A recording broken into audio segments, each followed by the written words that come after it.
So today, we're going to dive into the absolutely extraordinary life of William Hutchinson.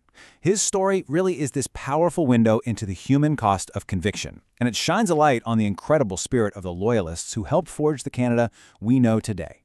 But we're not going to start at the beginning. No, we're going to drop you right into the most intense life-or-death moment of William's entire life.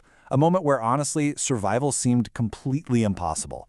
For William Hutchinson, this wasn't some kind of thought experiment. It was a terrifying reality, a puzzle he had to solve in just minutes, with his life hanging in the balance.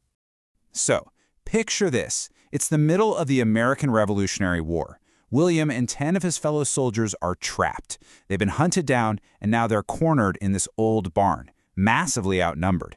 There's just nowhere left to run.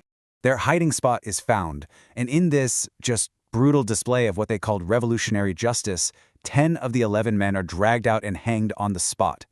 William has to witness the death of every single one of his comrades. Suddenly, he's the last man left. Can you even imagine the terror? See, William had hidden in some bushes nearby instead of the barn itself.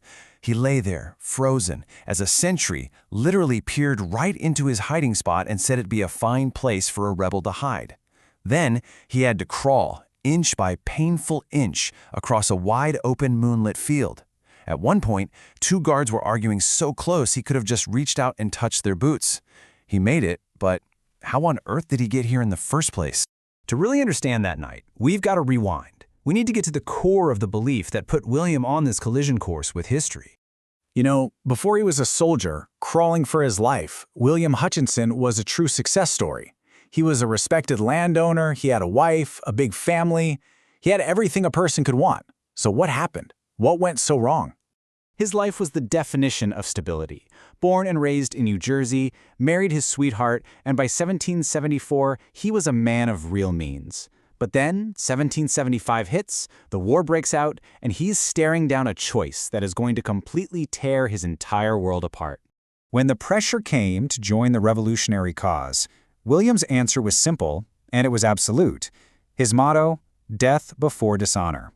He refused to betray his king, and that single decision right there transformed him overnight from a respected neighbor into a hunted man. And the price for that loyalty? Well, it was immediate, it was brutal, and it was almost unimaginably high.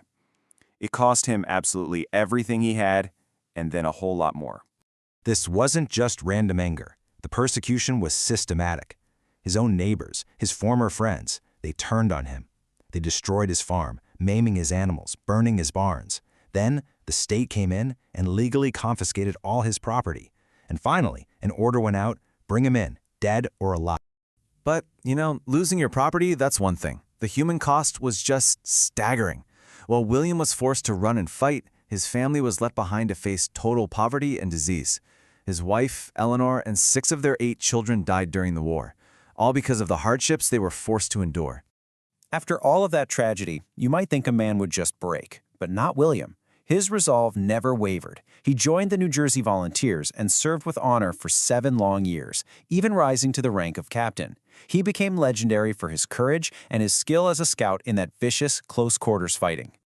So, the war is over. William, now widower with only 2 surviving children, has lost everything. His only real option is exile, and so his journey to rebuild his life begins, from scratch, in the raw wilderness of what would one day become Canada. And what a journey it was. He started all over in New Brunswick, clearing the land. He even remarried.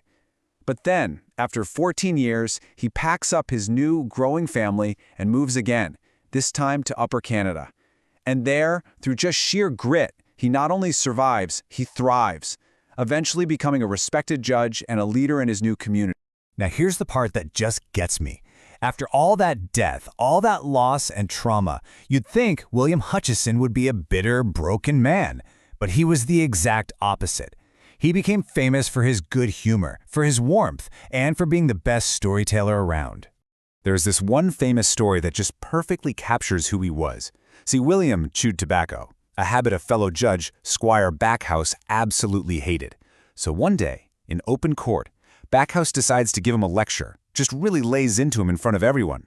Without missing a single beat, William replies, Yes, it is a nasty, dirty, filthy habit, and I am ashamed of it, but, Your Honor, it is the only one of which you are not guilty."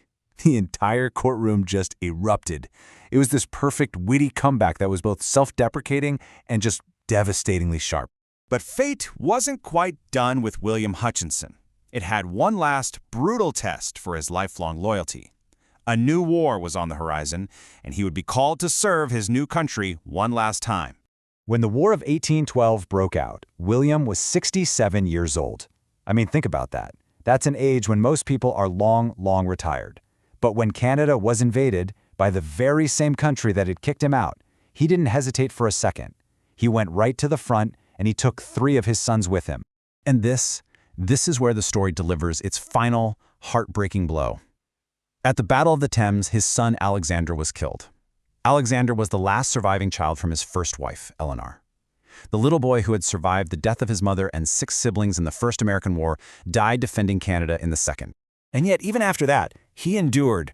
William Hutchinson lived to be 81 years old. He died a beloved patriarch surrounded by this huge, thriving family, a pillar of the very community he had helped carve out of the Canadian wilderness. His legacy, really, is one of amazing resilience and survival against impossible odds. William Hutchinson's life, it really forces us to ask a difficult question. His story is one of unwavering conviction for sure, but it's also a story of immense, almost unbearable sacrifice. And it leaves you wondering, what is the true price of principle?